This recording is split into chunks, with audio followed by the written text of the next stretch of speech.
Guys, nandito po tayo ngayon sa Novalsure.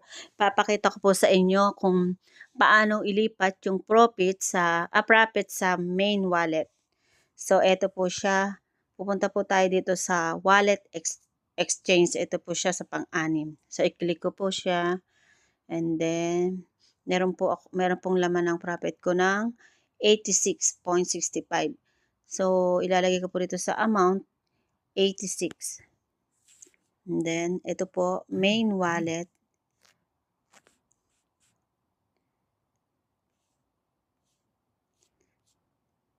Proceed to exchange.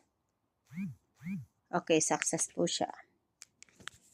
So, check na lang po natin sa dashboard.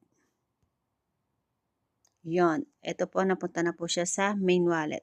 Pag nandito na po siya sa main wallet, pwede po nyo siyang withdrawin or i-invest ulit. So, antayin nyo pong matapos yung 4 days bago nyo po siya invest para kasabay na po siya nung babalik na puhunan. Babalik na una yung ininvest. Mali ba?